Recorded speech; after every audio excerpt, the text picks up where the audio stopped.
this. Are we live? Good morning, kings and queens. Or I guess good evening for most people, but good morning to me. Let me see, does this work? Can I get a hi in chat? Dear chat. I've lost my Twitch chat as well, which is not ideal. Okay. We're getting there. Hi in chat, hi Taya. Okay, it works. I am not here just talking by myself, but I have other people to interact with. Woohoo! Let's get it started. I think audio should be a little bit too loud, actually. Let me turn it lower. I have bad news for you, Edward Labarca. I have no idea how today's stream is going to go. This was an idea that I was like, hey, let me try this out. Because there's only so many trailer feedbacks that I can give in a month, right? I was like, let's go today. The plan is simple. We're going to go through Steam. We're going to look at, okay, what are some of the things that Steam likes, basically, like not just new and trending, but also like what are the popular upcoming, what are like the highest wishlist games, and trying to figure out why on earth are they there. Actually, I still need to pull up the Steam wishlisted, top wishlisted games on Steam. So I'm gonna put myself smaller so you guys can actually see stuff. Steam top wishlists. Taking a step back and trying a small scope game. That is how it's supposed to go. Thanks for the follow as well, Sam EG. Very early that you're already here. Hi everyone. They add YouTubers to their games. No. Oh, Frostpunk 2 is the 4th most wishlisted game right now, so we're definitely gonna cover that. Of course, Silksong, still #1. Dit, Tiny Glade, no, it's not out yet. Wow, they dropped a lot. I think they were like #2 at some point. So we'll dive through all of this in a second, basically. All of this, honestly, is just because I want to talk about Caravan Sandwitch. This is basically why the stream exists as well, because I've been following this launch recently, and they had a pretty rough launch, to be honest. Also, thanks for following that guy, Loki. Beautiful graphics, that's what you would think, right? But I think, in my opinion, this game has been a commercial failure. You know what I mean? Like, oh, Marnik, what are you talking about? 466 reviews. However, their sales numbers, at least the first few days, are not good. You're like looking at this like, oh, 277K, right? And it's like, oh, this is nice. The problem is they launched with, what is this, 300,000 wishlists. It's a pretty low conversion rate. And I think the reason for that is the fact that it's 25 euros or like $25, which is not a lot. And the thing is, this is published by Dear Villagers. We've talked to them before. And they spent a lot of money. Like, as you can see, they're going to Tokyo Game Show as well. We're going as well, by the way. And those are not cheap events. They had a big booth at Gamescom. They had their localization done by Active Gaming Media, who are, by the way, the people that I visited earlier this year and made the video about, hey, should you localize your games and things like that. I'm pretty sure this game, oh yeah, the team is also, I think, 15 people or something. They're a pretty big team. And then 270K suddenly isn't that great anymore. Also, they're the biggest in France. They're French developers, of course.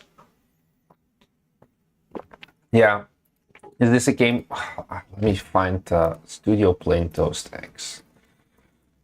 They've been interacting, but there's no way. Check out the full Plain Toast team. They know what I wanted to do. Beautiful. Let's take a look at how many people they had working on this game, because I think it was too much. The game has amazing graphics. But amazing graphics only brings you so far if you have a 25 euro game. I think if this was 15 euros, a lot better. But this is a very steep price, I think, for at the end of the day, a walking sim. Also, is their site going to load? Typical French. Graphics for art style. I think in this case, it's kind of similar. Like, they have everything on paper. They have Twitter, please work with me. Video Game Studio.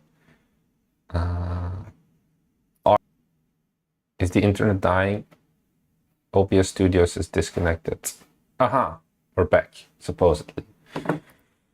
Figuring out prices for games is pretty rough sometimes, because at the end of the day, you do just like put your finger in the air and take an estimation. But the moment you go over, I would say, the $20 mark, and Lava Games is also saying the same thing basically, it gets a lot harder to justify like any sort of impulse buys. Like games like Satisfactory, they can do it because they are not indie games at the end of the day anymore. Whereas Caravan Sandwich still has very much a indie vibe, but if you have that indie vibe, it's really hard to justify the 25 euros. I should be back also, Marco Roro 27. So I wanted to take a look at, okay, what are they doing Steam page wise and things like that as well. So yes, the demo of the game is great. Oh yeah, I haven't played their demo. The thing is, most of the people do like the game because it is very positive. The problem is, it needs to be a really goddamn good game for people to justify the 25 euros of it. Yes, buying Steam sales, it's true, but I think as a publisher breathing down your neck, like the devs are not getting any of this money basically for a long time until the publisher has done a full recoup. I've talked to the producer of the studio before, unrelated to this game, and like he has some thoughts about game developers and whatever. Also, fun fact, this game was made in French. I don't know why. That's the only language that like the game was natively made in French and then localized to English, which is something that only French people do apparently. It's something I learned when I spoke to the Active Gaming Media, the localization company as well. Ooh, is it just me, or do they have a lot of good GIFs though? Also, I don't get the name Sandwich. What? I think about the food all of the time, and I'm hungry now. Yeah, the visuals are very good. That is true. Driven by Mystery. I think at the end of the day, like, people are like, how do you make the ideal Steam page? It's just GIFs for the main part. Just put GIFs of your game, and these are like prettier edited GIFs, of course. And for example, if you wondered like, hey, how do I do this transparency thing? It's not real transparency. It's just you take the hex code of whatever this background is, incroyable, oui, and you just put this hex code as the background. So this is all done in like video editing software. You turn it into an MP4, and then you turn the MP4 into a full-on GIF, basically. Same with how you do those slides and things like that. It looks very nice. We've done it as well for like Steam library. You can do the same, like little library icons, put it like the background color, and then it looks better. It looks more transparent. Good visuals always cost a lot more. I wouldn't say about that. You can also use... Oh, I didn't even know animated PNG was supported by Steam. That's also a surprise. Since I feel like animated PNG is older, is not as old as Steam, and Steam has never updated things. Oh, is this one of those? Oh yeah, I saw. They've been very active on X, that they had no UV maps and things like that. I think it's similar to...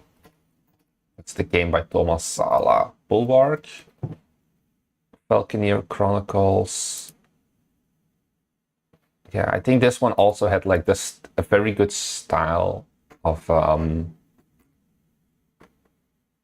not having anything normal. Get the pre-made assets and edit them to reduce the cost of graphics. I think that's not that easy. Also, you would lose a lot of the consistency. Also, why are none of these images loading? Thank you, Steam.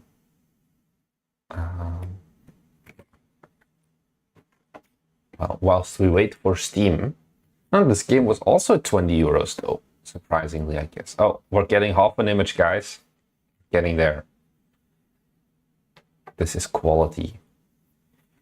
Have you heard of Castaways? You can finish the game in 1 hour. Castaway.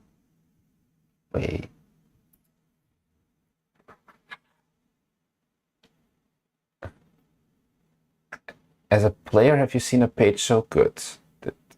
I think... So why is my internet just dying? Is this the game you can make in 1 hour? Take a look at what the reviews say.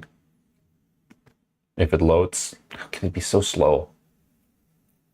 It must be my internet indeed. Even though it should be fine.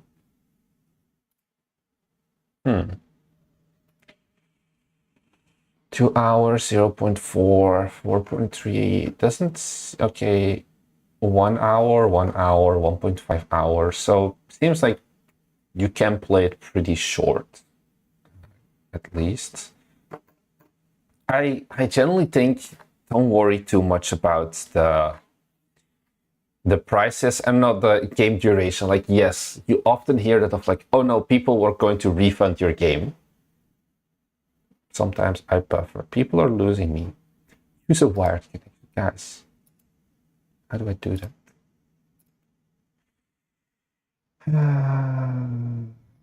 Let me see. Do it.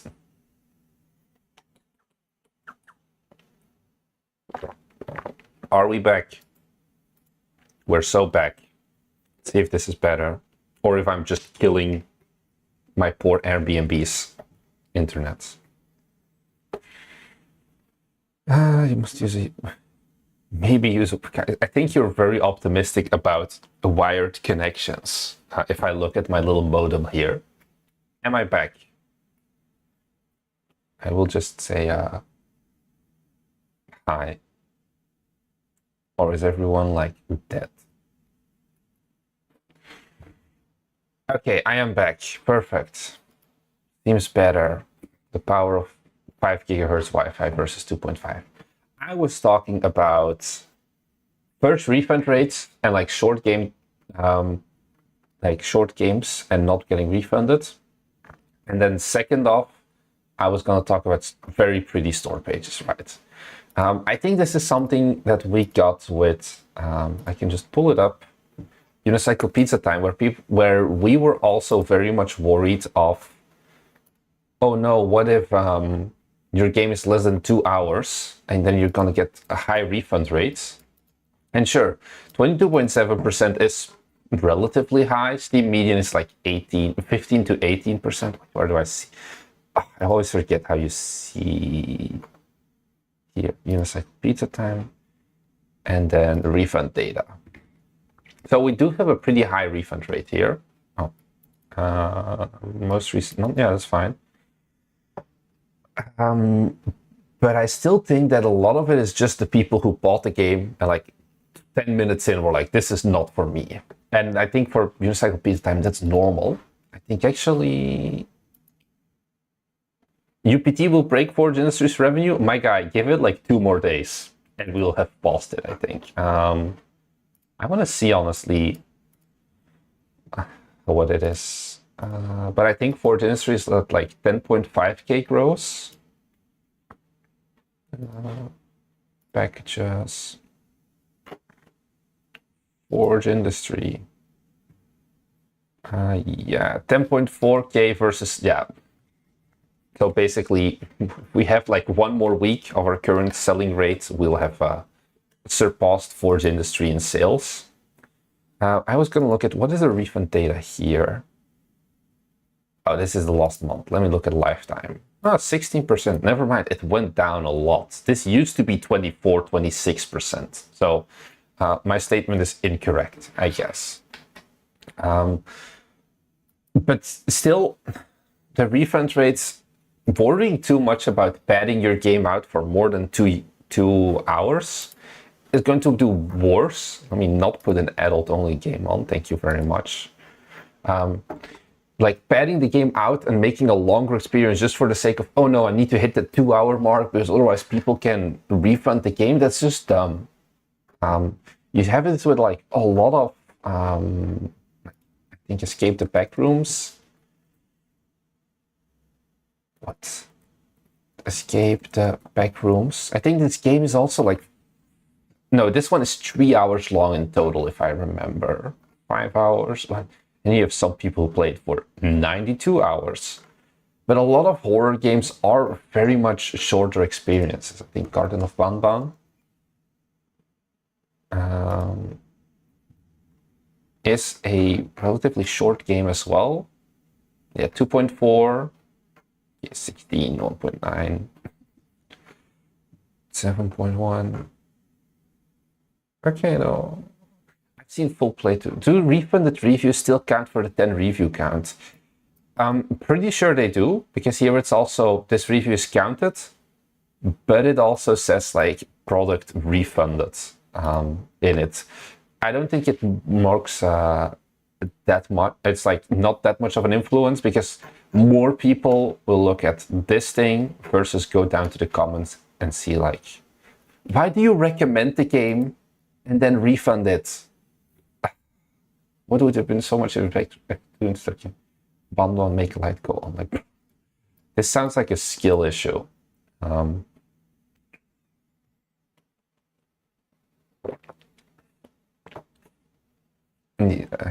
That cat game set in Kowloon, that is indeed Stray, I think. How does this store page look? It looks alright. That's the thing also. Oh, someone needs to remove his links or he'll get beat up by Steam soon. Farewell North. Oh, Farewell North is an interesting one. They were also at Gamescom.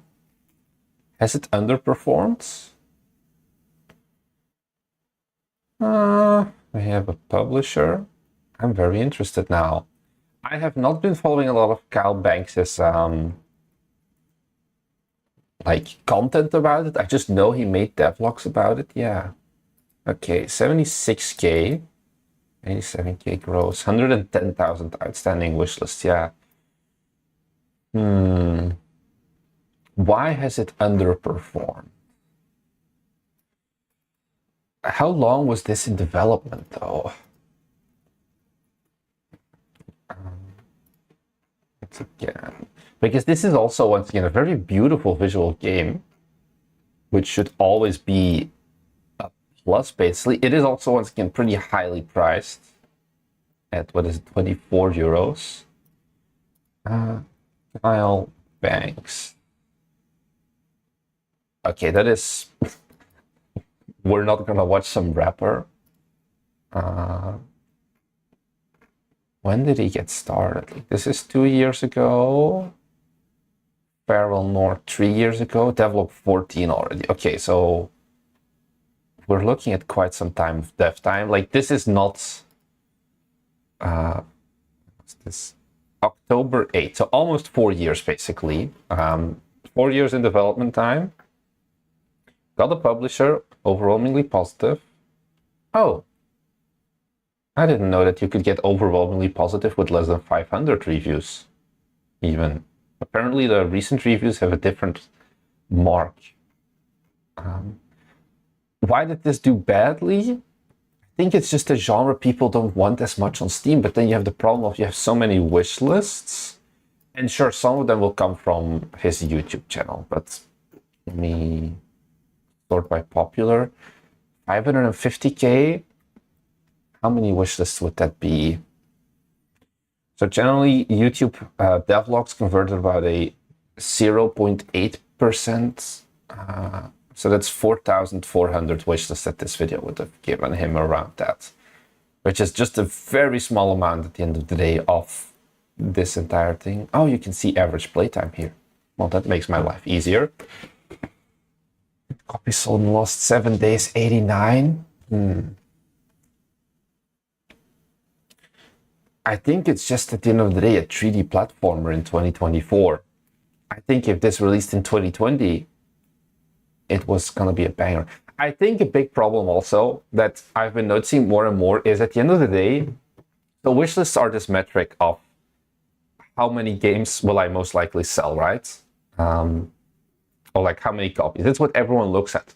The problem is I feel like too many developers now have kind of lost focus and made the wishlists the goal. Like the metric is the goal instead of actually going for those conversion rates, focusing on those things as well, where all they care about is just getting more wishlists, even though not every wishlist is as quality, basically.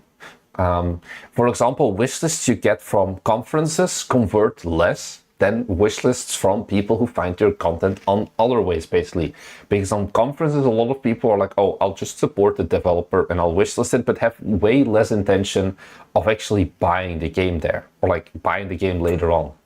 And I guess if you go to Gamescom, you probably go to a bunch of other conferences and things like that. I don't think wishlists are that important for short streamable games. That's the case for us. Because once again, I talked about this in, let me get Unicycle Pizza Time up again.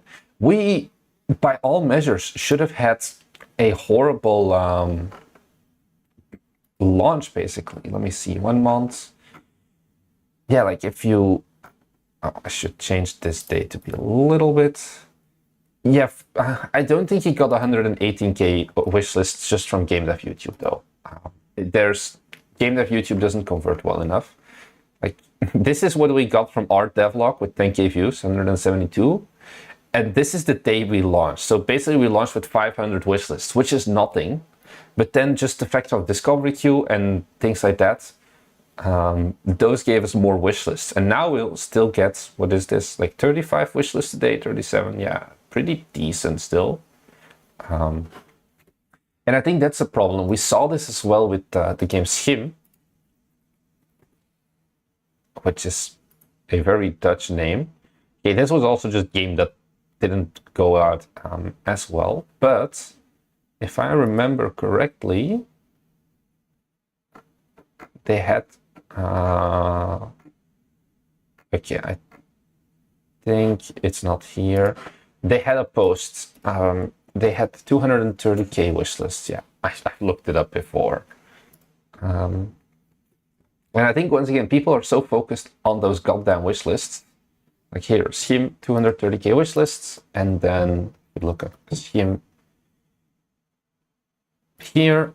What does it say here in star outstanding wish lists? 280k, but gross revenue is 87k, basically. Which once again, playism is not eating from this game. Like playism does not get out of bed for less than 250k often. This is a bad game. That's also literally part of it. If you look at the reviews, they're just not always great. There is a big disconnect between PlayStation Universe and Finger Guns. They're 9 out of 10s, and what people actually wanted. Have you? Schim even had plushies. I think the plushies is because of, once again, you have your publishers, and the publishers are like, we're gonna go to these conferences, we're gonna get plushies, we're gonna get all of those extra things, we're gonna add a merch store, even though it doesn't always make sense. Also, Sixside made a question: have you ever considered Itch or Game Jolt for earlier demo version before you already had it ready for the one-shot Steam demo? We did it recently and it worked quite well for us. I haven't considered it really for our games, but it has been something that a lot of games, like for example, what is it? Domekeeper. Domekeeper first started as an itched game for quite some time.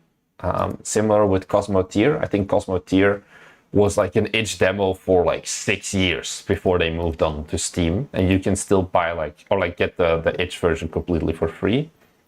So it's something that can work for larger games, for games where demos are important. Of course, the problem is organic traffic. You need to funnel them there. It's something that generally is a pretty good idea. Same with like playtests and things like that. When you do want to like hit somewhat of a quality bar on Steam still, so you wait with the demo there, you put it on other platforms. I think that's all right. You did derail me of what I was thinking about though. So Farewell North. Oh yeah, I've seen some of these thumbnails at least for the screenshot save system. The Spooky Fest coming up.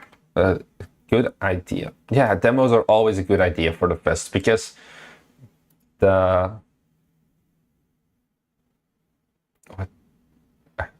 let me pull up the fest here normally. So right now we have this Steam Fest, right? And you get more visibility if you have a demo, because then you can get into this tab as well. Whereas otherwise, we're not on a discount. We're not having a demo right now with Unicycle Pizza Time, which means it's basically, we're hidden so deep in this fest page that it's just hard to even find us.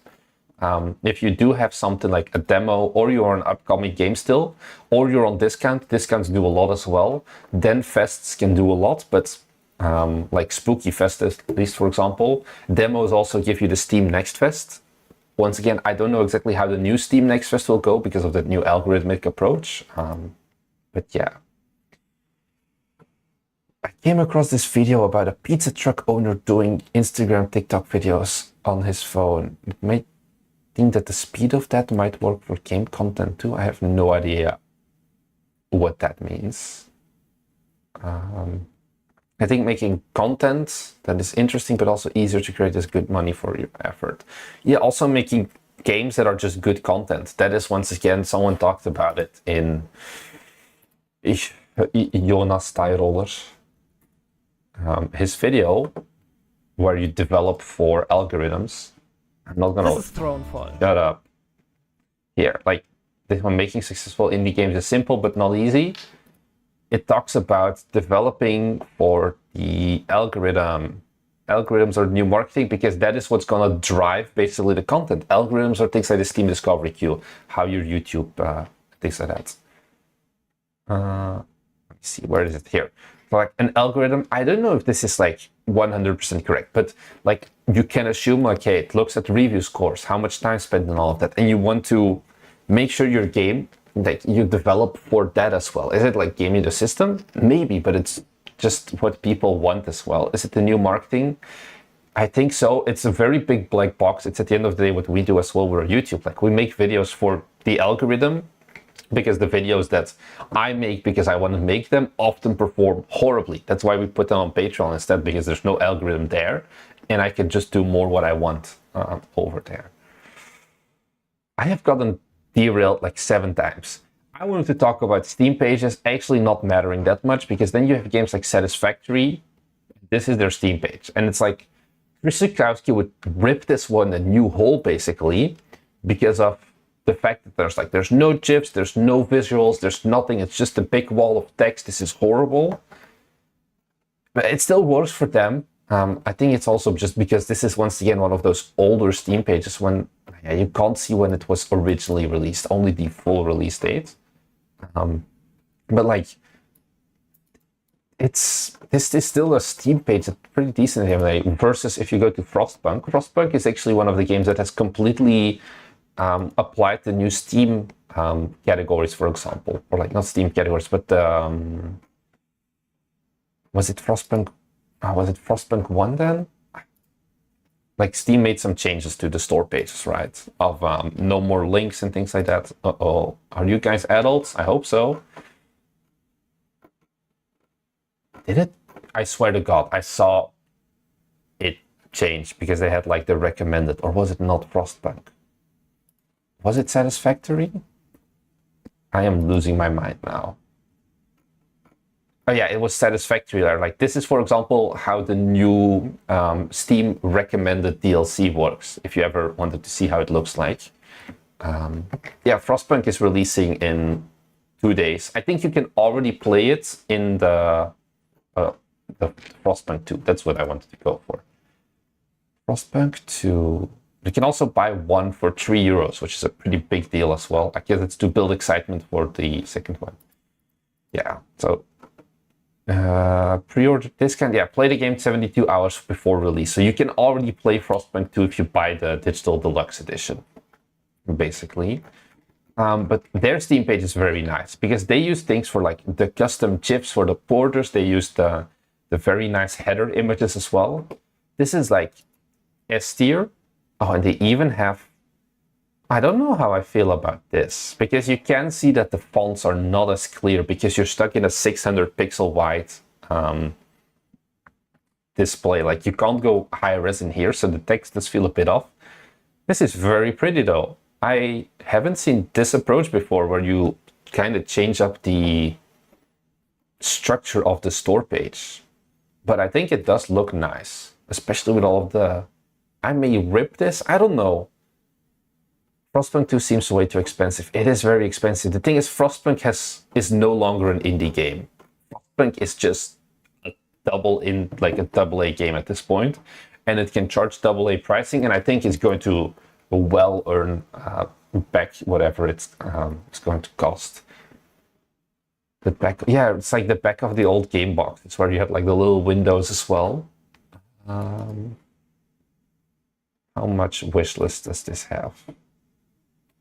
Oh, it already made $8 million in the early access revenue. Like, this game has not even officially released yet, and they're probably gonna do well. Outstanding wishlists, 2.2 million. Like, they'll get there. These are also like, these games, they will market, there will be a carpet bombing on YouTube basically of Frostpunk 2 videos and things like that. Oh yeah, you can't highlight text. That's actually a good thing. Did they probably, how do they do this in different languages? What language are we gonna choose, boys? I guess they support pretty much every language, right? Yeah, English, French. Let's go to French, maybe. Why do Steam users like boring games? Because they just don't understand how genius you are with your big brain. So what did they do here? Did they just, I think they literally just, oh my God, stop playing 15 different videos. Oh, wow, their store page sucks quite badly here. I feel they did not try to make it any more pretty. Is it just the same? The city grows, yeah. Quartier de la Ville, this is city districts. Okay, so they were like, we are not going to bother with making the custom PNGs for the same things, like Pearls of Human Nature, Peril de Nature Humaine. They just gave up. To be fair, I can understand, because these things, is there a reason for this? I've never played Frostpunk, so maybe I'm just dumb. But this annoys me. Like, oh, that's extremely thick. I mean, why is one of the O's so much bigger? Am I missing something? Like, why? Oh well. Would they treat some languages differently? Maybe, is the city a circle? But here it's like towards progress. There the O's are always big. I feel like they just messed up somewhere. Because here it's also perfect circles and in the factions and things like that. I think they just messed up with the Londoners or something. Yeah, because here colonies uses 2 big O's. Frostpunk's gonna fail. We found a fault on their Steam page, guys. I am curious if we look at Frostpunk, if, yeah, they put a 0 there, it seems. There is a hidden message. Are you for real? Oh, please stop playing all these videos at the same time. What is the secret message? I don't know if it could be automated well in Photoshop, but still they could get a poor intern to do it. What I wanted to look at is, okay, what are the top, okay, can you, I hate these pre-recorded streams, go away. Where do I change my language? So Russian and Chinese are their 2 biggest audiences. So if I go to, where is my Russian? Will they have put in more effort here for this store page? No, it seems like literally only the English one. Oh, and this is also just English still, the English GIFs on it. That's sad. Would have expected them to be better than that. Go to Unicycle Pizza Time. I think oh, that's the wrong button. My Russian is not good. It is very slow, let's say, like to localize all of these little headers. Like, it's not something that's very fast to do. And then the more elaborate they are, what's another one? I think, is it, it's like a long one. German is a very long language as well. Like, putting them all like long there together, it takes a lot of time. So totally, yeah, I think I would have let the interns deal with it, honestly. So too bad, Frostpunk. You were this close to being perfect, but you did not want to localize this beautiful. I think I honestly kind of want to steal this. I don't know why, like for what game I would steal this, but this, it does look pretty good. Yeah, some languages, they are more worth it than others. We've seen a growth in like Thai, for example, now that we added Thai localization due to some viewer reaching out and be like, hey, I want to help you. So I think that is a thing. Dead on Arrival. This is not a Dead on Arrival game, my friends. The split screen grips of the Caravan game, yeah, they were great as well. Like, there's a lot of stuff that I see sometimes here that I do want to steal. Like, for example, I know a lot of you were like, oh, this looks very nice. What we did for Unicycle Pizza Time. I got rid of it by now because you can't use like links anymore. But like this thing, I just stole it from them. Because going through these store pages, you can learn a lot of like cool things sometimes, of like how to make these things look like this little arrow, and then you can just right click it, open image in new tab, and zoink, that is now yours, hippity hoppity, that is my property. So yeah, I don't get these guys. Sent me like messages of like, oh, we spent too much money at Gamescom, what should we do? And now they're going to Tokyo Game Show. What? Don't do it, you're self-published. It's not worth it. I'm gonna find an email that I got, because I know something. Let me not leak everything. Give me 1 second, guys.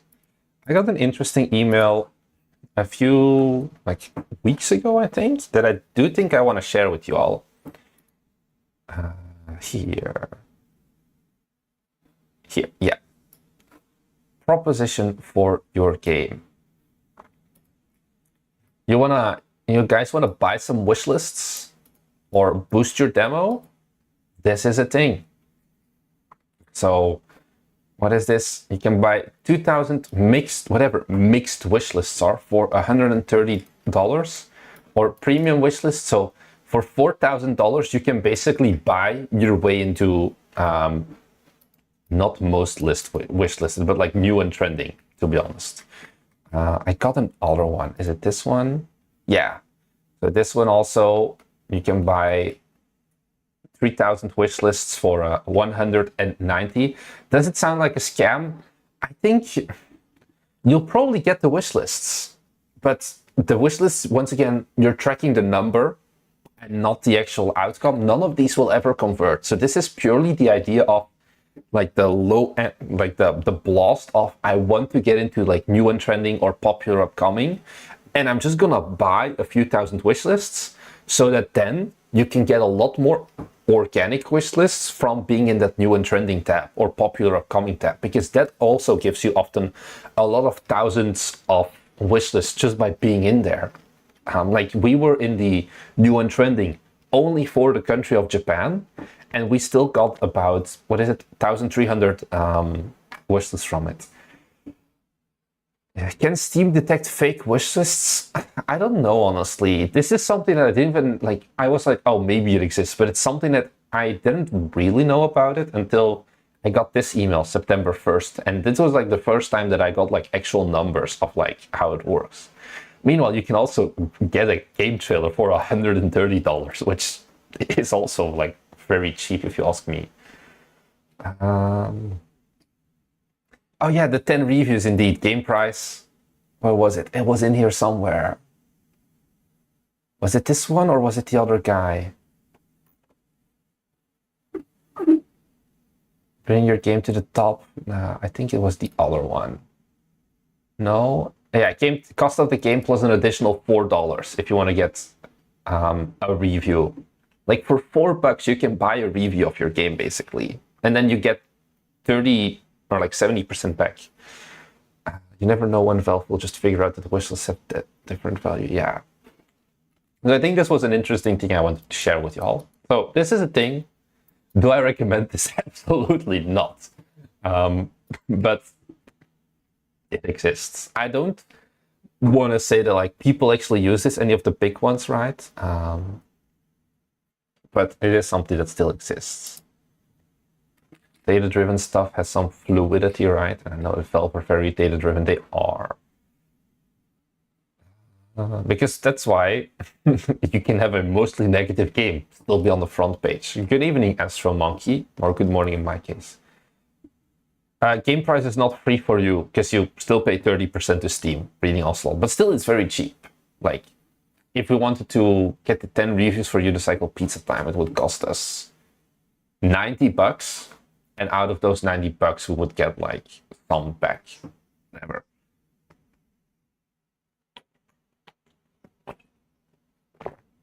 But you also have people like me. I don't do wishlist, guys. I'm gonna cancel myself here. I just remember games where I just buy them. I have never in my life really actually wishlisted games where I was like, the wishlist meta. It's just not me. But the important thing here is, because I don't wishlist games, I still understand that, hey, I am not the entire Steam user base. I think that's an important one.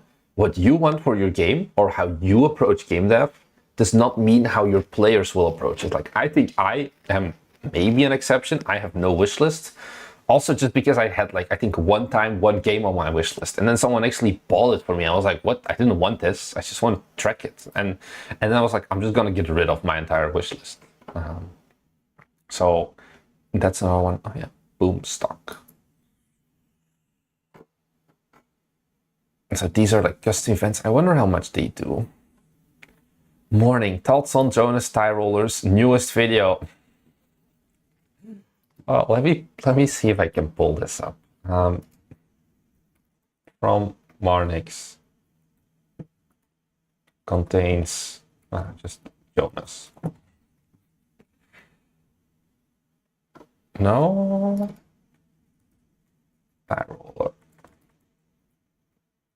Come on. He made, oh yeah, here. Daddy Tyrol released the video. Please don't ping me. Marnix, have you seen this yet? What are your thoughts? Because I will go crazy. What do I think of the video? I think it's kind of what I've been doing for the past half year. But when I do it, people are like, oh my God, Marnix, you're soulless. Go kill yourself. And when Daddy Tyroller makes a video about it, people are like, this is very profound and very true and all of that. So, yeah. What are the...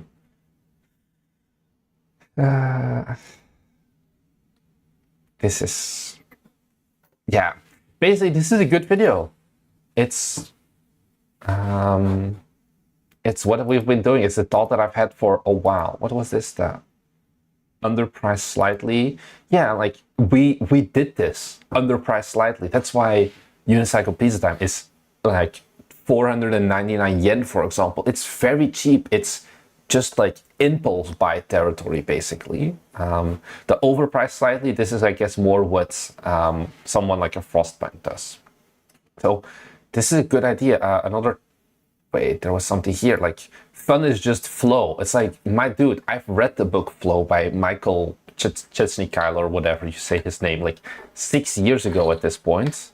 I don't know if your shoot 'em up I think your shoot 'em up should generally still be, well, I forgot it, at the slightly under.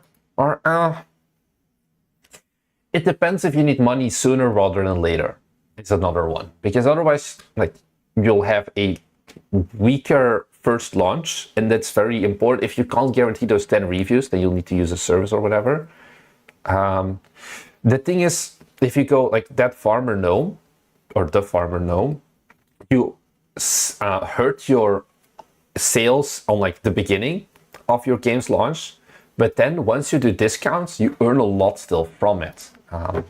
So I think it's still all right. Let me take a look at products. It's a Marnix, it's a me indeed, in a Forge Industry. And then if I go to, how do I see this graph? Okay, give me 1 second. If I go to 2013, 2023, 07, 13, fine. And then we did our first this. Let's just go 11. I think this is after the Steam, whatever. Like, this is the first time we went on sale. We had pretty much same amount of units sold on, like, this is still relatively low, don't get me wrong. Like 29 units on launch, and then first sale 23, second sale 19. You can still sell a lot of your game even if you overprice it. You just have to be patient and wait for a sale, and then you get it back. Like, all of these spikes are sales, and you get that where almost no one will buy your game outside of a sale, especially once it has gone on sale once, because then people, they just go to SteamDB and then they look at a game, like, for example, Forge Industry. We'll get there.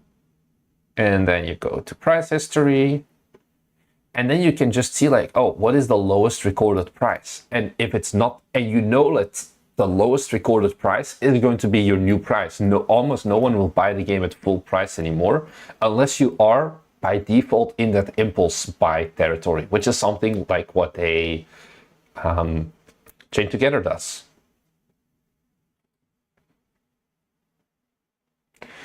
That we will never go on strategy, like, I think, but doesn't Factorio do this as well? No, Factorio has gone on. Oh, well. I think Factorio has not gone on sale since they gone out of early access, it seems, because this is, yeah, like more than a year. They never go on sale. Yeah, they increase the price.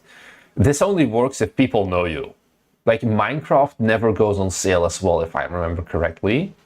They also just go up in price, but this does not work if you're small, unknown indie. I think it's dumb to then have that, like, high horse of my game is worth $20 and it will never go on sale, because I think it's just a bad idea. Like, sales are really good at the end of the day to earn more money. Like, we earn more money from sales, even though your price is lower.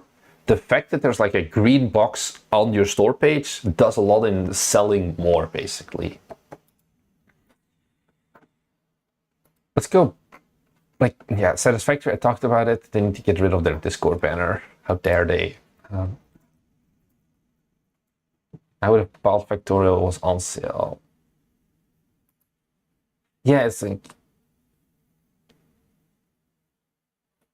how does Tiny Glade? Speaking of beautiful games, I am very curious how they are going to do on release, because I don't think they've announced their price at all. And I wonder how much they're going to charge for this, because they have a shit ton of wish lists. If you have a shit ton of wish lists, do they have a publisher? They do not have a publisher. I would take for this game, make it impulse buy territory. And I wouldn't go too heavy for this game, because at the end of the day, it is still a pretty simple game that a lot of people, yeah, I hope they don't pull a scheme and overprice it, because I think it can be very easy to be like, oh, this game is worth $20, but then nobody will basically want to get this, I feel. But I think this is like a good baseline of how your Steam page should look. You have like the question is, once again though, did they localize this? Did they put in the effort for that? Language, French, let's say French, or let's try Dutch. Do they have Dutch support? Probably not. No, they're smart. They don't have Dutch. They do have French. Taal, Français. Yeah, that's the thing, but I don't think Tiny Glades would sell for $5. I just can't see them do it. Oh, they didn't even bother, like, trying to, like, what you often see as well is they get rid of the PNG and they write the localization still, aucune mauvaise approche, but you could have still put it in like the H2 tag, so it would at least look a little bit better. This is so bad. Why are so many game localizations so weird? Yeah, this is like a $10 game. But I do think there is a world as well where the developer's price is at $15-20 and think like, oh, that's what the game is worth. Mon accent français, francophone, I don't know. It's really bad. So what have we learned? Nobody localizes their store page assets. Yeah, they didn't have this feels so cheap that they put it like in the little like subheading basically. At least Frostpunk did it like let me find Frostpunk again. At least they still had a header tag. Like here, they still have this for Festival. But yeah. Price for 20 and do 50% discount? No. Generally do discounts, but you do the discount just for the green box. You don't do the discount for actual pricing. Like do 20% or whatever. What is it? How much is... let me get out of the French one before you guys actually want to kill yourself. Downscraper. Oh, Downscraper is very cheap right now. I feel like it's... Downscaper. I feel like it's on sale. Yeah, 50%. Like that is what a Tiny Glade, like maybe they could charge a little bit more, like €8, $8, but I think if they go over the 10, it's not really good. Oh, is this gonna be the first Bevy game as well then? If that releases, are Bevy fans finally gonna be like, let's go? The thing is also, once again, remember Tiny Glade are AAA devs. I think they were working at EA. So there is a difference. Indie games are undervalued. I don't know if they're undervalued, but their price has never gone up, basically. Whereas, yeah, it's Bev with custom Vulkan rendering engine. Finally, the first big Bevy game. I think SteamDB Technologies. SteamDB engines. Yeah, that's the thing. They're pro graphics, guys. SteamDB.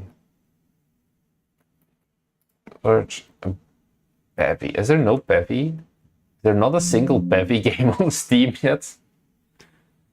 Or is it named differently? Are we saying Bevy is getting a big... No, Godot has big games as well. Godot just doesn't have games that look this beautiful. Like, what does Godot have? Godot has Cruelty Squad. It's like their big game. The problem is, it looks like this. This is the showcase of the best Godot has to offer. It's a vibe. Don't get me wrong. Godot has Arrow Dungeons, but Arrow Dungeons... Potato... Oh yeah, but the... Potato and Balatro are made in Godot. The thing that I talk about mainly Machiaco games is the fact that there's no beautiful games made with Godot. Like Planetenverteidigungskanonenkommandant is like the first game that's gonna be like somewhat beautiful. Like it looks really good, and this is made in Godot. But there aren't that many beautiful games 3D with Godot, and that is something that people need to have. It's Balatro. People do not know what... Oh no, it's the like kind of similar one, I think, the Dungeons and Degenerate Gamblers that's made in Godot. People are loving... I love Cruelty Squads for how crazy it is. Is it Godot's fault or is it the dev's fault? I think it's because Godot has a lot of people come in, but they all make 2D games because it's just hard to make 3D games still that look this beautiful because there's not as much depth with like render pipelines and things like that. I don't know if Cruelty Squad is not so ugly that it's good for marketing. I don't think that's an actual approach. I think it's more because of the 17,000 reviews. It's just a cult-like game basically, where the developer is so consumer soft products. He's also just a shit poster on Twitter. Like he's got a lot of stuff going on basically. Yeah, Road to Vostok, once again though, those are games that are not out yet. Like there's a demo apparently. Like Road to Vostok looks good, but it took some time as well. And also the thing is, like, Road to Vostok, it looks good maybe for a Godot game, but objectively you can make a prettier game just throwing some assets together in Unreal, I think. Hot take. Like, sure, this looks pretty good for being a Godot game, but this is like not the pinnacle of game dev. This is graphics we almost had like 10 years ago, I would say. Like, this looks like Battlefield 4 almost. Is that a weird thing? Like, of course, Battlefield 4 is a AAA game, but it's like 10 years old at this point. Who the hell can still buy? Do they have actual screenshots? Like, this looks better. Is this all pre-rendered? Do they not have actual screenshots? God damn it. Oh no, it's a premium edition. Well, good game regardless. Looks like Unreal stock, yeah. Okay, good to know that I am not the only one who has, like, PvK Planetenverteidigungskanonen looks much better, I think, than Road to Vostok, because it has that something. I don't know how to say it. Oh yeah, the Epic Fab Store. People talked about this. Is this included? Oh, it is new. We're gonna talk about this probably in the Byte stream. Oh, it's still coming soon. Because mega scans are also not free anymore soon, if I remember. But we'll have to see. I don't know. I've not really looked into it before. Index Berger.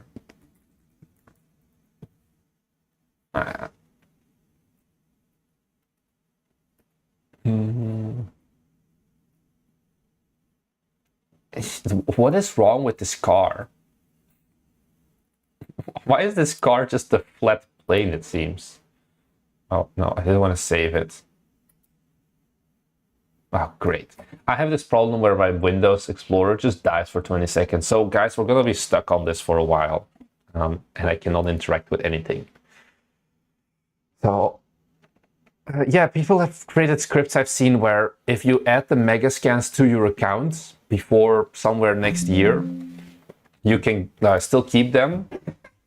Once again, we'll cover it. It looks like mobile graphics. Like, once again, Unreal does, like, even Unity can get a better looking game very quickly, I think, with this. So it's, so what is that capture art? How does their Steam page look? How do their wish lists look? Index Berger. And the other question is, how much of those wish lists are just good? Oh, 840. Well, they're not looking great.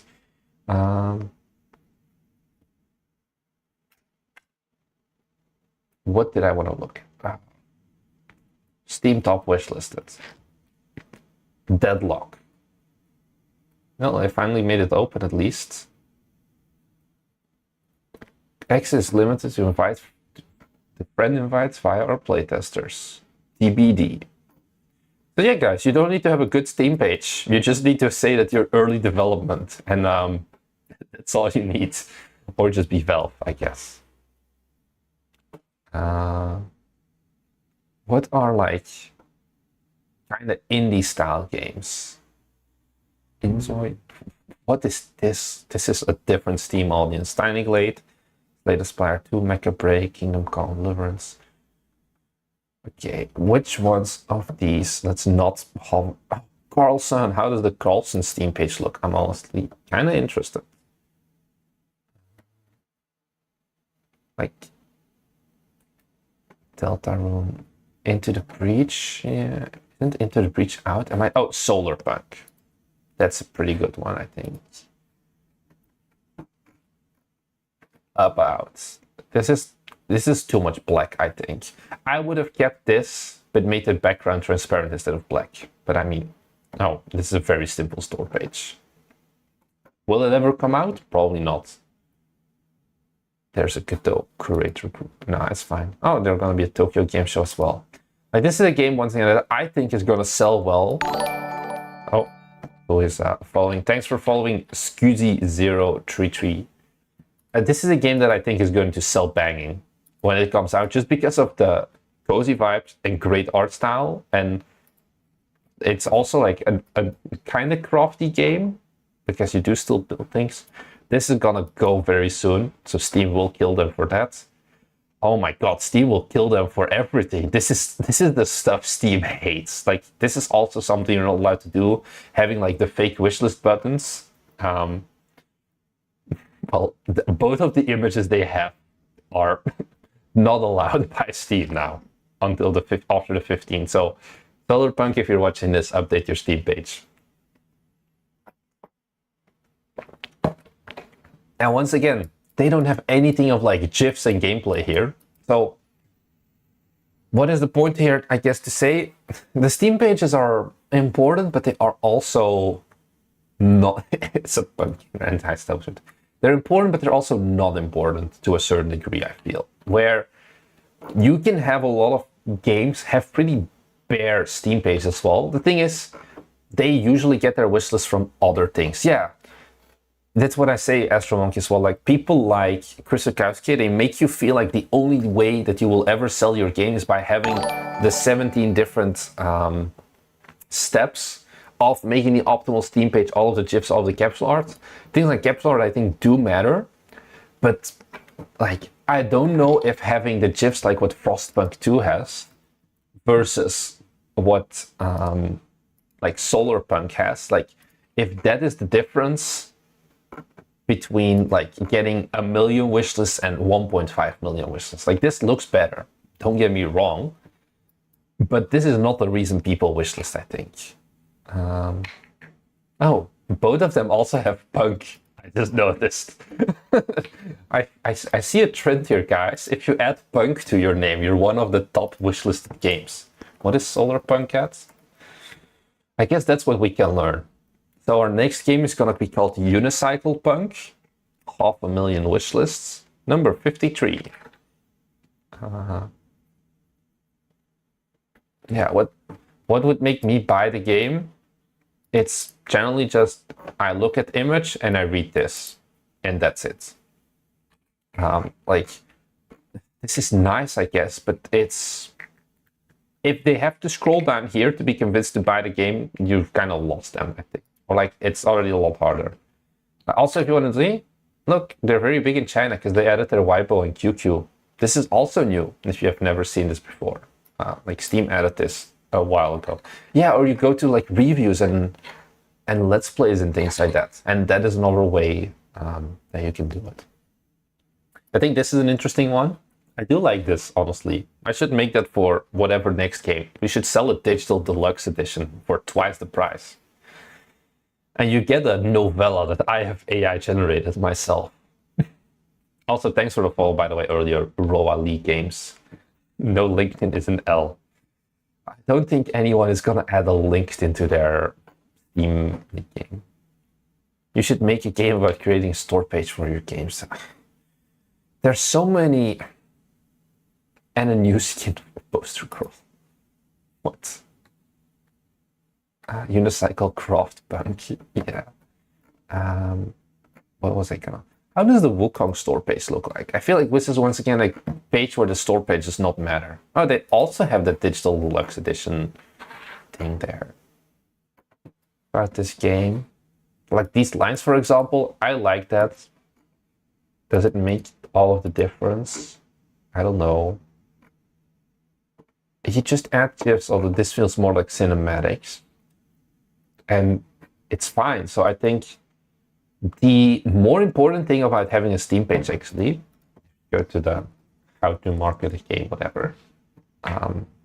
Because he has that free course, right? And what he often does is the like how to make a Steam page, this thing. You learn a lot of stuff. The important things here is like, okay, capsules I like, and tags. Those are the two main things. That is something that, okay, it's kind of hard to see on like, for example, do I still have Frostpunk open? Or the, what was it, Solarpunk? Yeah, Solarpunk. So there are still things that matter when you make your Steam page, but I do wonder, like, at the end of the day, okay, no, indie is very low with them. Like open world survival craft building, but something like co-op and online co-op, I think if you gave this list to Chris Zukowski and multiplayer, he would once again tear you a new one, because these are tags that are too generic. Like, get rid of this, put the survival and the farming sim way higher. And that is like the the thing. Like, these games are still successful despite not listening to the optimal meta strategy. I do think you can mess up a lot with tags though, so please do spend time on your tags. But it's not a, like, it doesn't matter. Yeah, it does matter a lot, but it's also not going to be the end of the world if you get your tags a little bit wrong, I guess is what I want to say. How are we doing this? Oh, damn. 120 viewers. How do we get so much holidays? People just love me, I guess. Maybe this is the terms are generic and search by, yeah. Let's make the game fun. NSFW is a very useful tag if you want to make money. That's true. I love you too, Supavizi. I guess this is the point to plug that if you have an Amazon Prime subscription, you can subscribe to us for free on Twitch using your Prime sub. It costs you nothing and it gives us $2.50, which makes me happy because that means that I can go out after this and buy one onigiri so I can eat. Or alt games are not safe for work. No, depends. But I think there should be. Is there a Twitch link down below? Should I just write it? Yeah, if you have Amazon Prime, link it to your Twitch channel or like your Twitch account, and then you can subscribe. Do I have an exclamation mark Twitch for the URL? Let me check. Like, yeah, it depends. If you're from like Argentina, it's like less. But if you go over to our Twitch and you do the Prime sub, because it expires every month, so that's why I keep playing it, because you have to, like, it doesn't auto renew. So if you've done it before, we've been doing stream for more than a month at this point, it may have expired and you need to click the resubscribe button. So thanks. What should I talk about in the meantime is the good question. Do you guys have some questions? Or am I just gonna keep looking through, like, because I like played Unicycle piece of time. Oh, wanna look? Yeah, sure. Give me your page, Riley. Right off, I'm like, oh yeah, store pages don't matter. Just give me the name and I'll look it up. Do you think it's worth to reach out to Chinese influencers through Bilibili or something? It's harder to contact them because once again, YouTube has that advantage where you can just click on the get email button. Bilibili, first of all, if you don't know Chinese, it's like 我喜欢冰淇淋, then it gets harder to find out how do you actually contact them. It can be good, of course, but it's really hard to find them. I think they do have a contact thing, but it like goes through one of their apps and it's a bit messy.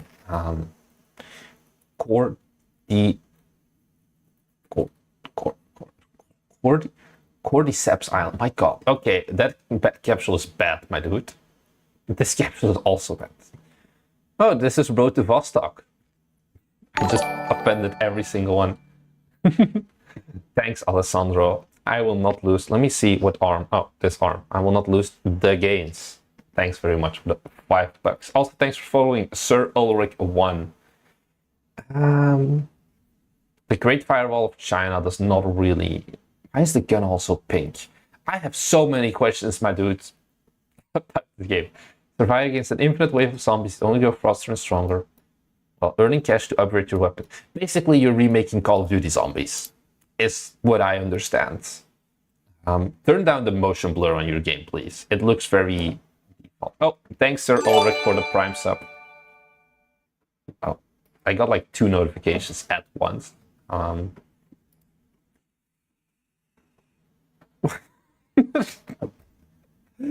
Oh, I just do this whole talk of like, hey, that's better. I don't know if this is how I would write the Steam page, my dude. Why is there a tiny logo here? Why is it not centered? Is this just... Oh, you did go through the effort to at least make it 600 pixels wide. And then you just slap it to the side. I'll fix it, I swear. Oh, you better.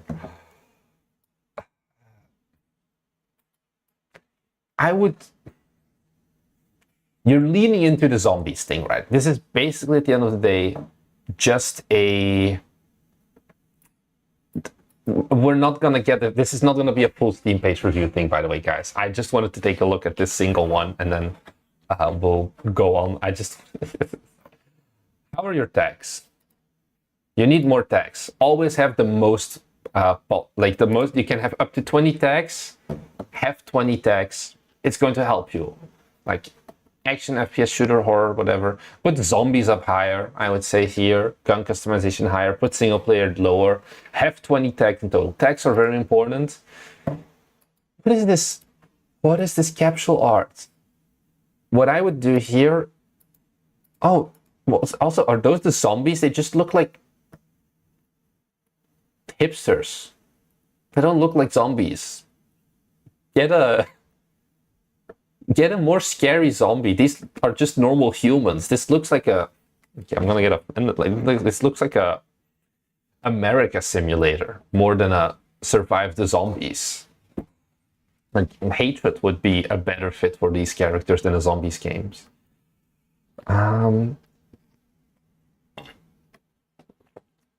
And what you do then is how to market game horror here. Basically, how do you do your capsule? It's very easy. You just put your logo is way too small on the header. Like put this in the center of the site or put it up the top, because right now also open image in new tab. Let me see if I can just pull this up. I was a zombie before. Yeah, someone said what I was thinking. It's crazy. Capsule looks like a screenshot. Wait, does Steam deny capsules if they look like screenshots? I feel like you must have really made a mistake then. Or was there a logo on it or something? Wait, let me see. This is tiny. Like, what would I do? How does this work again? I need a smaller brush. I'm not an expert at this. Like, put the logo higher up top, because now you have this line and then it goes back that way. I don't like that. Also, this black is kind of annoying. Let me change this. Oh, and there is a small dude here. I make him like take up all of this space, basically. Should be your big evil guy. And then put the logo up higher, and I think then already you're doing much better. Guys, if you want a Steam page, this is just a one-off. I'll probably do a different Steam page at some another trailer. Oh my god, let's try this again. I will probably, most likely, do another live stream in the future where it is just focused on Steam page reviews.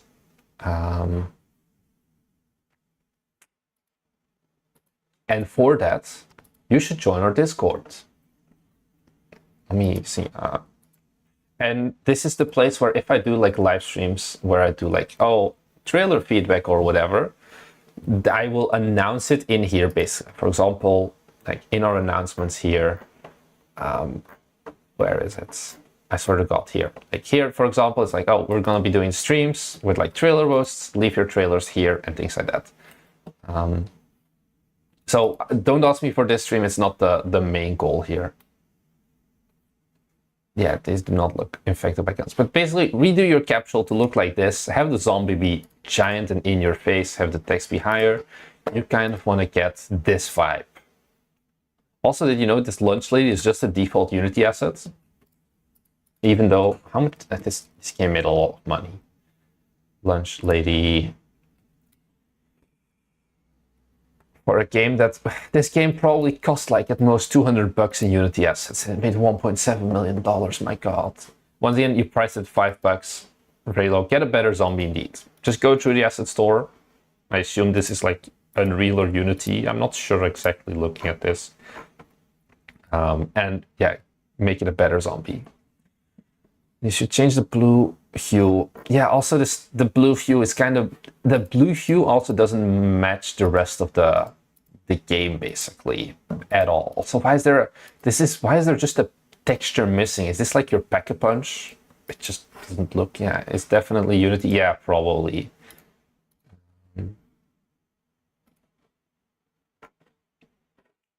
Like, you can definitely do a lot with screenshots. Like, for example, the unicycle pizza time capsule is just in-game screenshot. Like, this is just a little scene I made. Okay, yeah, it's tiny, whatever. And then I had a cutout, so I made a scene that is like a green screen, basically, and then I put my character on it, and I just took a bunch of screenshots, and I just slapped him on top of a screenshot and put our logo on it.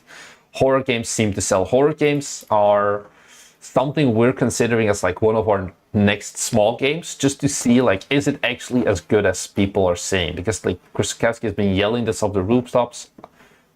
Are you talking about the one for me? I forgot here. Yeah, the unicycle pizza. Yeah, it could be larger. The problem is then you start encroaching on the pizza dudes. Yeah. Unreal. Yeah, that's why it was. Oh, thanks Volcanic for the Prime sub as well. That's what we like. Yeah. What article was that? 14 reasons every... I'll just shoot the link. 14 reasons why every indie developer should make at least one horror game.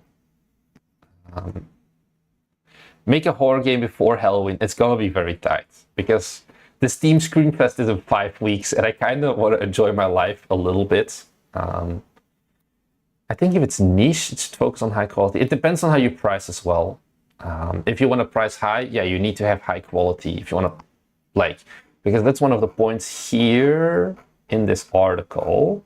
Yeah, horror games can be produced relatively quickly, and there's a high tolerance of jank. And that is definitely a thing where a lot of games, like a lot of horror games, are kind of janky, basically. We're not going to reuse UPT for it. Yeah, I was going to send you guys the link. Let me find my logged in browser tab here. This one. Poof. And Twitch. Poof. Let's go. Did I send it? I feel like I didn't send it. No, I did not send it. Let me try again. Bam, I sent it. Twitch chat, I didn't forget about you this time. Yeah, horror games should be 3D. You can make 2D horror games as well, but this is, at the end of the day, these are asset flippy horror games. Okay, that sounds maybe weird, but it's like 3D is much easier to just throw things together, basically. Whereas for making 2D scary as well, you do have like World of Horror. It needs to be more like, once again, it's all custom art. It needs to be kind of grotesque. This is harder to just shit out easily.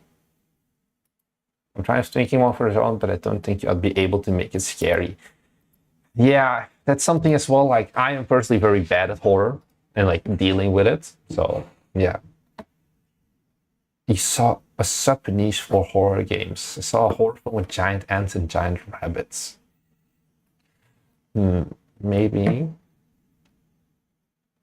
Yeah, 3D is also easier. I think 3D you can do a lot more. Like, this is very much a beautiful game still in its own right, but it's just not as scary, or you're not gonna get anyone like jump scared with this, I feel.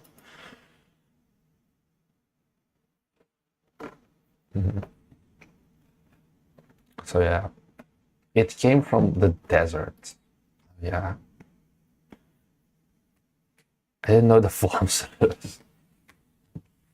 Art, yeah, World of Horror is awesome, but World of Horror also took like multiple years of development. And this is like, if I remember correctly, these are like Japanese devs who, you know, they work 16 hours a day, 7 days a week, and they haven't seen their family for 2 years. Or like they get to see them like one weekend every year. This is not something that you can easily replicate. And especially making this look good.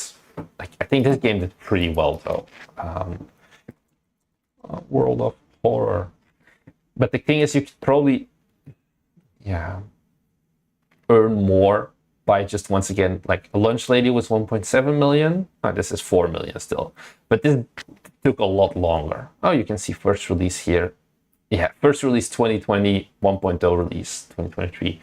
I think Slated Princess is another good example of like 2D horror.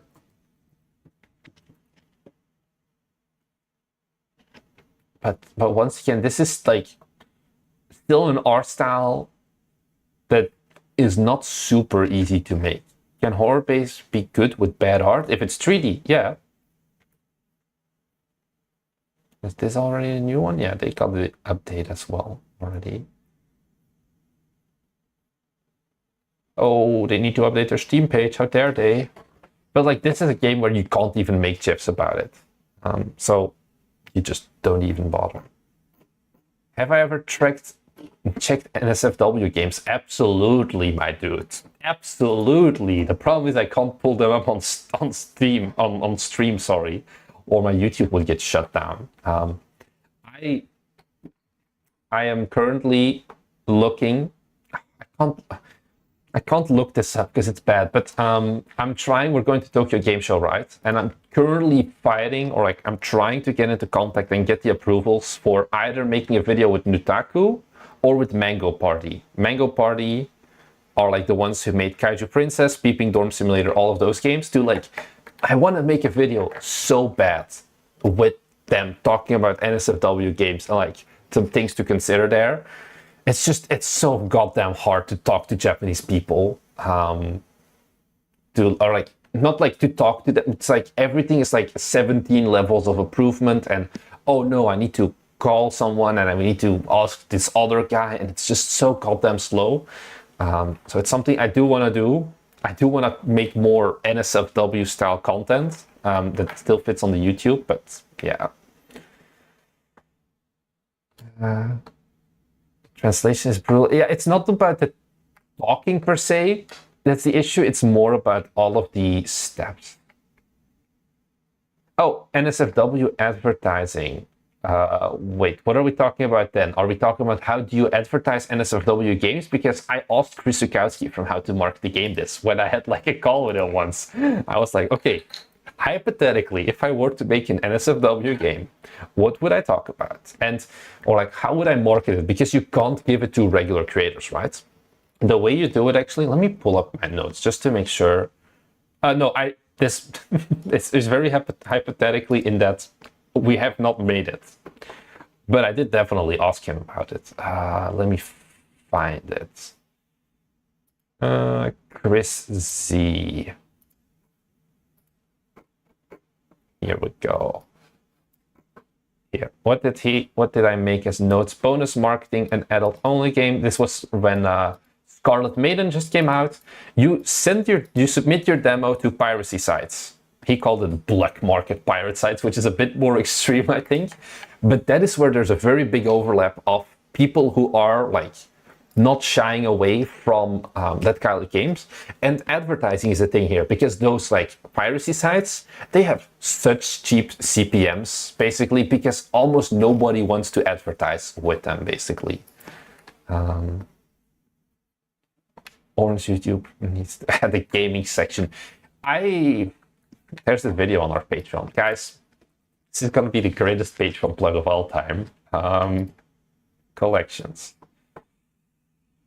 Unfiltered videos. Let me see. We've made a video before, but once again, we have to put it on Patreon. Let me make it smaller.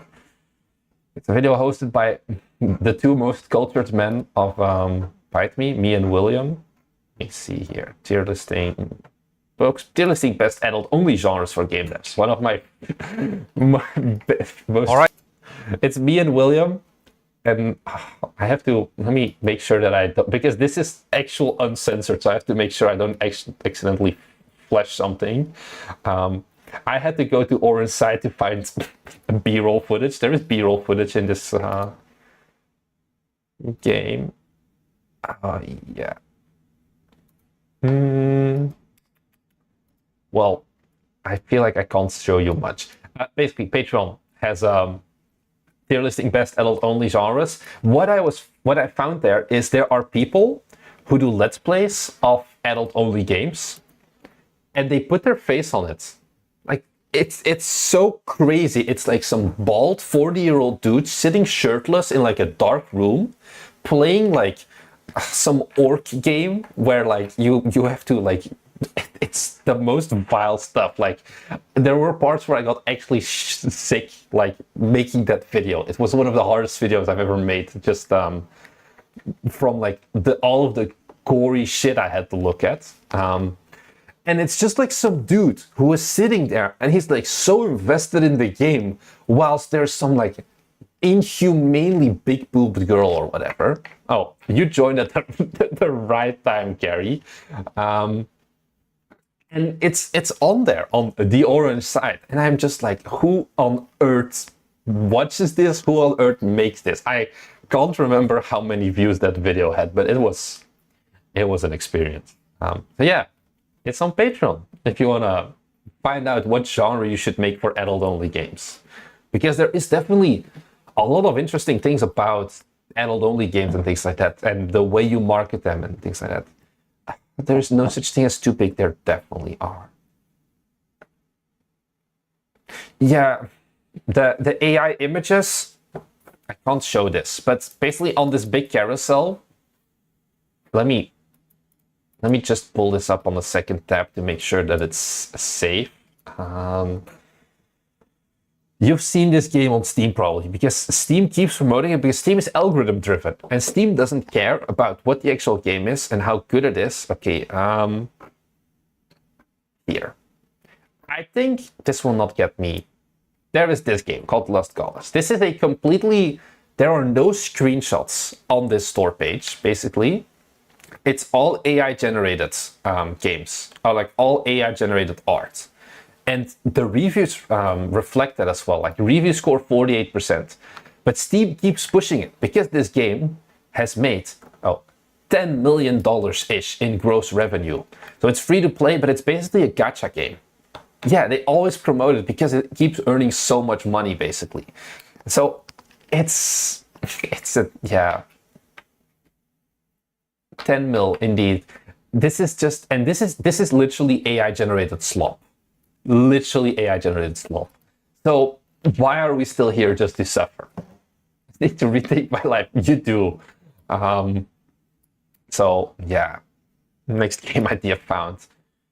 You can definitely try it. One thing though, I'm gonna have to once again check. I need to put this on my second tab first, just to like make sure. Do I still have the Patreon tab open? Yeah, I need to quickly look at. I had a timestamp here somewhere.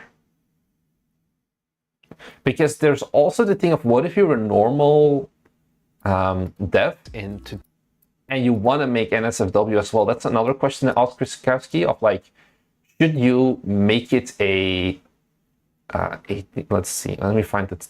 Good thing I have timestamps. I need to find where this for a second. A lot of freedom in. What was I gonna say?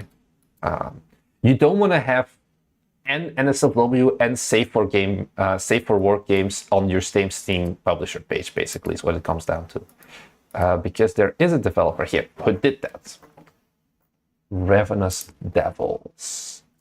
This is a non-NSFW game as far as I remember. Like this is just a regular management game where you're like some vampire stuff or whatever. This is a very successful game. Like 7,000 reviews. Let me very quickly check that their capsule art is not bad. Let me quickly validate. Yeah, okay. So they have like all of these critically acclaimed games like the Ravenous Devils, While We Wait, Hippocampus, all of these have good reviews, and then suddenly they create a sandbox adult-only game and just put it on their Steam page. And Chris Sikowski had talked to those developers afterwards, and they were like, yeah, this actually was a problem for them in terms of getting future funding for their other games. So if you do make these games, nothing wrong with it, but do put them on a different Steam, like publishing name, basically. Keep those two things separate. So that's also like, if we were to make it, would we make an adult-only game and put it under the Bite Me Games name, or would we actually go and make like Sellout Studios as well? I think they can, yeah, but I don't know. I guess they haven't. So yeah. Yeah, outsourcing the drawing does a lot, I guess. Do you need two companies? I do not know. It is something I have not looked into any further. So I'm sorry if I don't have a good answer on what to do exactly. But this is just what Chris Zukowski, marketing guru, told me about making this style of games. Keeping work and pleasure separate. Yeah, indeed. That is something that does matter. Suck me games. That's another good one, to be honest. Chat is not locked normally. Is chat dying? No, chat is working. Yeah, you can always use doing business as. You don't need a new legal company. That's what I would guess as well, because at the end of the day, you can just change, like, in Steamworks, the name. I remember. Let me check. If I go to, what is it? Unicycle Pizza Time. And then you go to like edit store page. What you should be able to do here is just like developers and publishers. You can just change this. And I mean, I haven't tried it, but I think it would actually make it separate. I would be sure to check if what you're making is legal when you sell it. Yeah. What's common is having NSFW versions and then having an external NSFW patch. We talk about that in the Patreon tier list as well. Indeed. I've also seen NSFW patches on Steam. So you make a free-to-play SFW game, and then you make a patch that just takes off the clothes. That is something that Thomas has unironically suggested we should do for Unicycle Pizza Time, because you have these assets on the Unity Asset Store, and he's like, "What if we just get one of these?" Can I find okay, not this one. Let's take a look. Oh, is it gone? Well, I can still find it. If I just look for it a second. Let me just look for anime for like K-pop. I think K-pop is one of them. Unicycle Meat Lovers. Yeah, you can buy like this. The Ida Faber is very big on the Unity Asset Store. You can take off all the clothes. And Thomas was like, should we just get one of these assets and like put them on the unicycle instead of like our default character, and then make like a DLC where for like $5 you can take off all of the clothes. We are not planning on doing that right now, but it would be pretty funny. So Thomas did suggest that.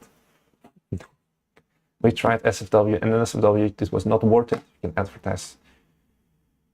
Correct expectations is more important. Yeah. I think you'll get more by just saying, hey, it's an NSFW game up front. Of course, then you can't release in Germany. Yeah. Oh, I just moved my entire... Whoopsie. Here we are again. I love to make NSFW. You just don't tell people you make NSFW games. It perfectly works. I don't know, Aura Dev, you're in here as well, right? Do you tell people when like your mom asks you like, what do you do for work, that you make NSFW games, or you just say, I make games? I think that would be an interesting one. Or you just say it. Yeah, I think people can also just love it. I think depending on the country, if you do not live in like Mormontown, Utah, basically, you should be fine. I say I make websites. I make Goon games. These are some great answers. So yeah, it depends on who you are. Oh, your mom and dad don't know. Yeah, I guess it's a difference there.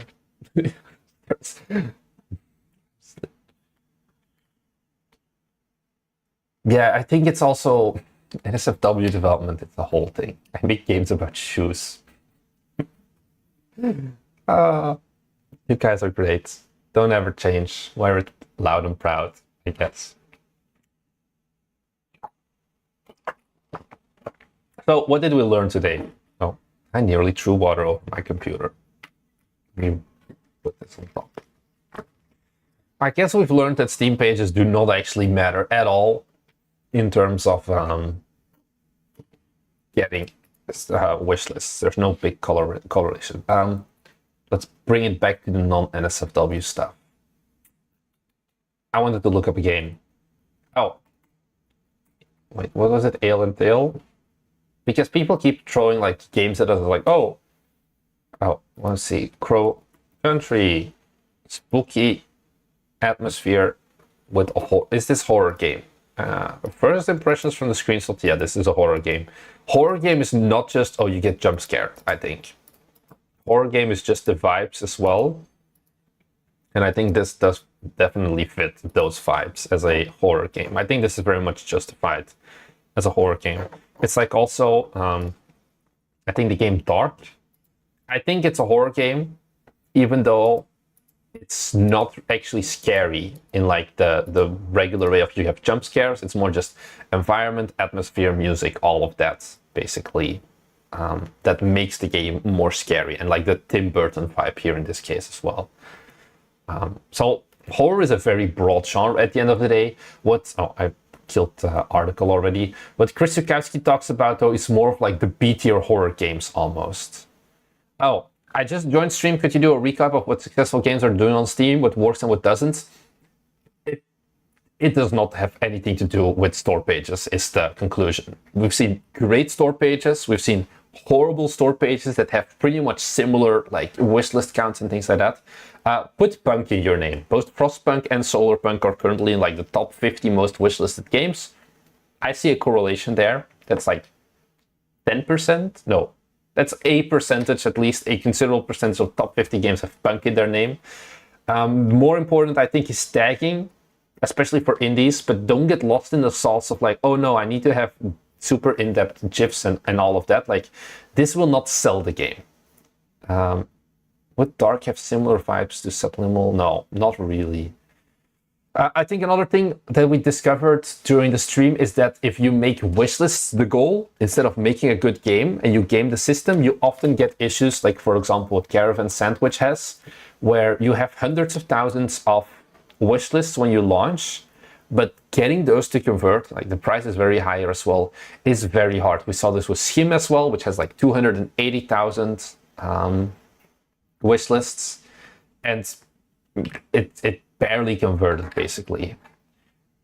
You think it's more important to have a good game that hits well with its audience? I think kinda, but also like even then, this is still like visually a great game. They just have a lot of other stuff, like a lot of other issues. There's a study about the difference between wanting to buy something and actually buying this. That's a big one indeed. Because, for example, original Frostpunk has a really in-depth and like people call this a good Steam page because it has like so many GIFs, and this is like a very lore-heavy store page. Like, this is supposedly a good way to do it. I don't know if your Steam page looks like this or not, if it's actually going to make that much of a difference. Yeah, Caravan Sandwich forgot to put the word punk in the name. So it could have been Caravan Punk and it would have sold 5 times as much. So yeah, but they have a lot of awards. Yeah, only Dutch people will get that. But hey, Schim, I think Schim is objectively a bad name as well. Like, guys, when we talk about Schim, it's a Dutch word. I feel like this is a horrible game to find if you're not a native English speaker. When I'm like, oh yeah, go and find Schim. Evelyn is here, and I was like about to wrap up the stream, I feel, in a bit. Frostpunk trailer blew me away, but gameplay drew me away. Yeah, no, I'm not gone just yet. But I guess it's sort of recap. Naming games is so hard.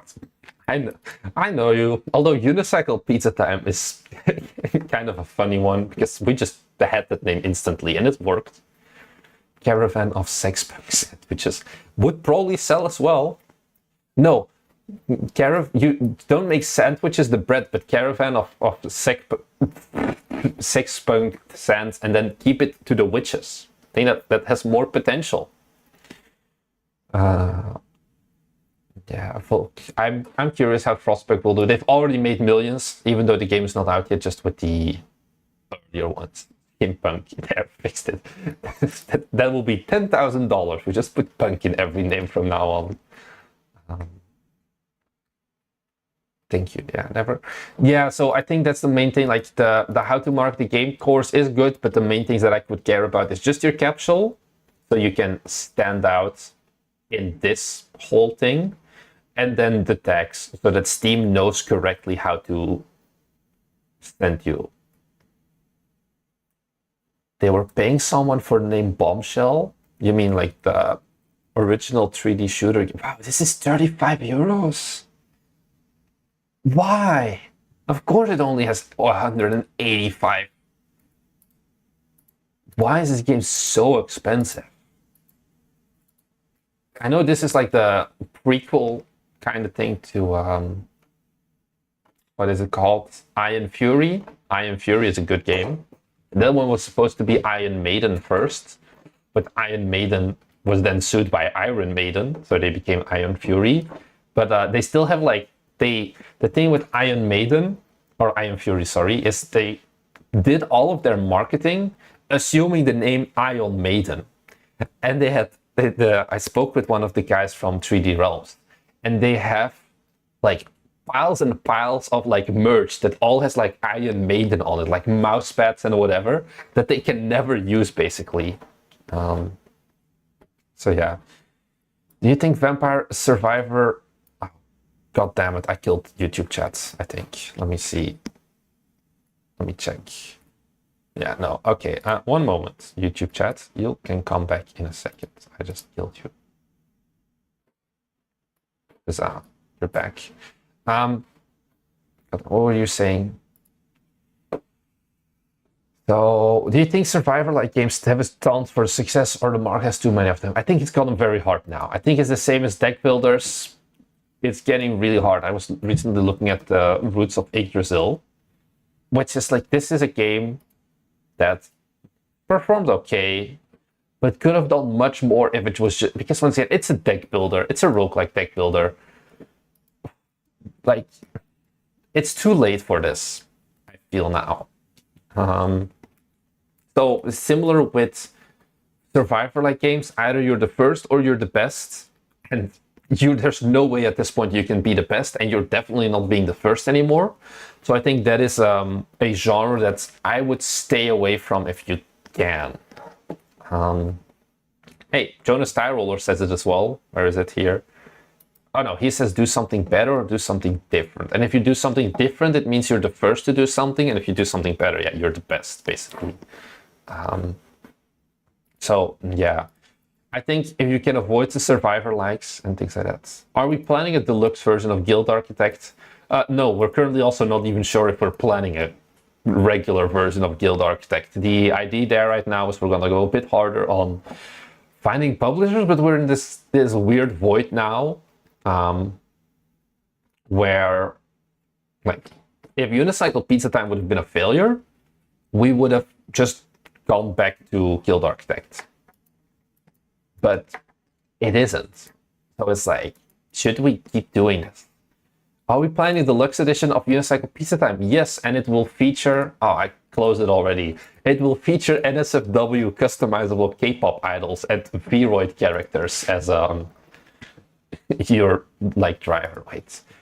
We are considering putting an extra level though for Unicycle Pizza Time, making like a V1.1. It's so funny, like our few discussions. We have one discussion post basically. And it's so cute. It's like, can we have, it's just the title, and then like Vroid characters as our player characters. So it's something that like, hey, maybe we can do it. But this is not something we're planning anytime soon. But if we make the deluxe edition, we should do that so all the VTubers can just ride with their own Vroid character.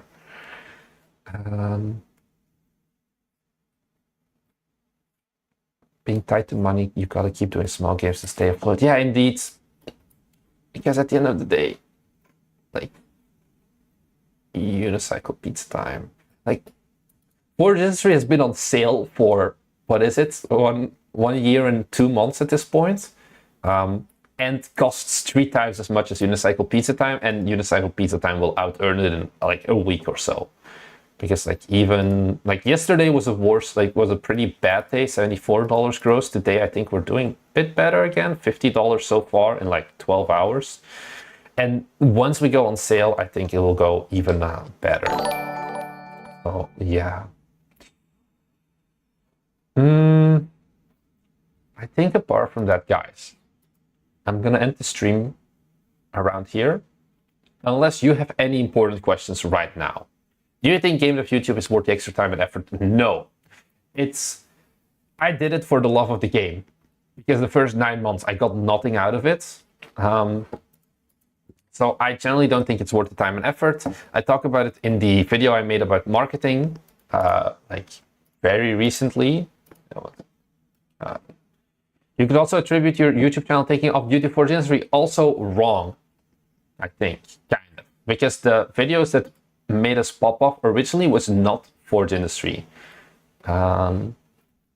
This is the video that made us pop off originally was it's a video that I personally honestly don't like. This one, 92,000 views.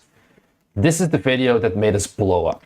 It was not our sales numbers originally. This released like 2 weeks before, and because it had just so freshly blown up and we had just gotten so many extra subs, it gave us more boost basically once we did our earnings. Yeah. Is Patreon worth bothering? Well, Patreon only works if you have an audience to funnel to Patreon. Because you have to remember, we have right now 32,891 subscribers. And if we go to our Patreon, we have a full, let me see, can I see it here? 77 paid members. That is a very low conversion rate. And it's not like I don't talk about our Patreon and I don't try to advertise it.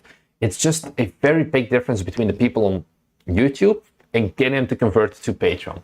And we have a pretty, like, you see this is a high earning Patreon for game devs. If I go to, for example, Sasquatch B's Patreon,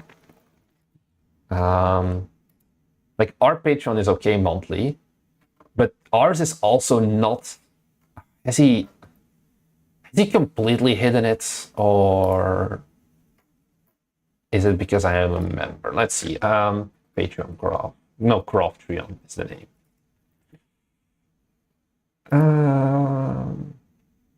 Yeah, my Patreon is S tier. That's the thing. We barely have any. My God, why is there so much adult only garbage here?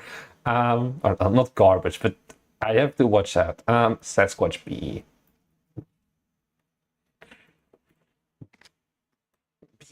Come on, we're gonna load. That is not Sasquatch B. Thank you very much. Sasquatch B Games.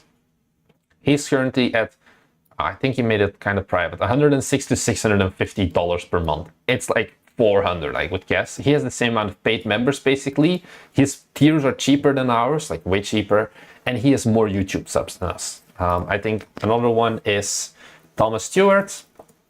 I generally suggest only starting a Patreon once you've got over 10,000 subscribers, and getting to that 10,000 subscriber mark is very hard. Okay, we got there. Like, what does he have? $30 a month. This is 10,000 subscribers on YouTube, by the way, guys, and it goes to $31. I'm not knocking it. It's just that Patreon is very hard to convert, and you need to have a pretty big audience. If you want to do for game dev tech, what does Code Monkey have? He does like extra tutorial stuff on Patreon, if I remember. Wow, this site is so slow. We'll get there. Unity Code Monkey. Again, this is pretty decent, but this is with 500,000 subscribers. You make $800. If you want a tip jar, go for something like Ko-fi instead. I think Ko-fi is better for, like, it also takes less than Patreon and is more of a just regular, like, you have memberships here as well. We don't have it. Or you can do like the one-off donations on your Ko-fi as well. Can I go here? No. Okay. Like, this is something that I do know some devs use as like their kind of support. I think a good example of this, let me give him a shout out, is Foiling Game Dev. He's making like a video editor in Godot, 1.3k subs, and then he has a Ko-fi as like his main platform. And he does have a YouTube, but 1.3k is pretty low at the end of the day. Okay, yeah, this is like in yen, but this is still, this helps somewhat. Like, these are small numbers. It's like $2, $5, and $10 basically. And these are like more of a supporter tier. I think this is better than a Patreon, basically, at least if you're smaller in size. Yeah, we have a pretty good Patreon. The thing is also, at the end of the day, our Patreon is because our tiers are pretty high at the end of the day. It's 10 euros and it's 50 euros and it's 150. Those are 3 tiers. It's very much not you have a lot of those patrons. There was like $1, $3, and $5. I definitely didn't want that. I have like things like the Pro Game Dev where you get that like monthly one-on-one call with me, which is not technically purely Patreon. Like the good part is like the Insider is like the traditional Patreon basically, and that is 56 members now, which is pretty good. Vince V, you clearly have not watched the video that we released yesterday, I think. Yeah, here, how we spent $0 on marketing our game. Let me just send it to you. And then you know everything about how to do it. Don't the people end up redeeming the monthlies, by the way? Nope. But or like they don't for a month, but I'm not an ass about it. Like if they don't do it 1 month, they like get it stacked up as credits basically that they can use later. Yeah, you can use the 50 euro tier to go on a 45-minute date with me. And I can talk anything about your game or anything else that you want, basically. That's the whole thing. So yeah, because the Pro tier is also, most of the people in Pro tier are people who have like full-time jobs as well. So maybe some months they just can't make as much progress as they hoped for. It's just also, yeah, they're there to like support us, get some help for themselves, because it's still worth it to not spend 5 months extra work on something when I'm like, hey, this is dumb, don't make this style of game. Basically, I made AI tech for Unreal Engine. I guess no, never mind. If it's an hour about, yeah, here people highly recommend the monthly one-on-ones. Like that's the thing, we have barely any churn on our thing as well. Why do people hate marketing their game? Because people are scared of sending emails and picking up their phone and calling in this day and age. That's the thing. We would rather just sit on Discord and do, what is it, rot maxing? That's the word I've learned this week, instead of actually just going out there and sending emails to other people. You can do a lot by just sending emails to people, basically.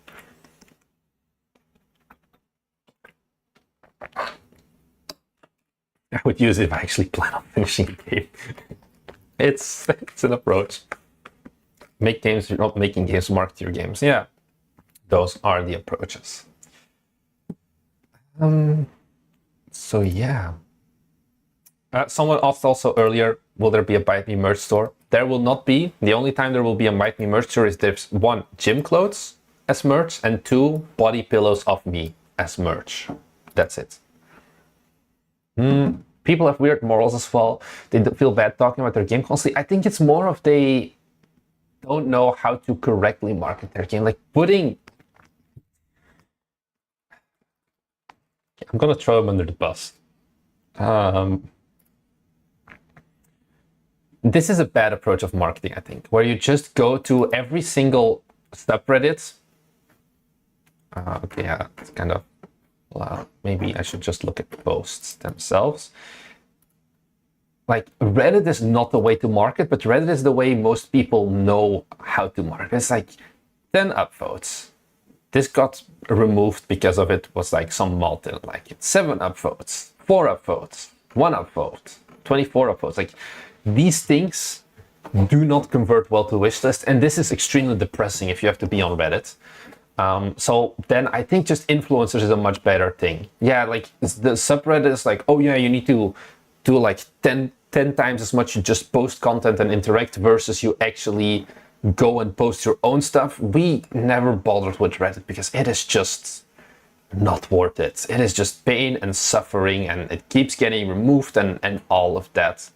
So yeah, don't advertise your games on Reddit is my thing. Go for influencers, you get a lot more from it. And with that, guys, I think I'm gonna end it here. I don't know, did you guys enjoy the stream? Join our Discord. I'll make it, because some people are like, hey, can you look at my Steam page? We'll make a stream at some point in the future where I'm gonna be like, hey, send me your Steam pages and we'll go through all of your stream pages on a stream as well, and go and look at that. So I hope you still enjoyed this. That's all I really had to say. And thank you very much for watching. See ya. I think I need to stop YouTube still. I'm too bad at this. Stop streaming. Bye bye. Subscribe.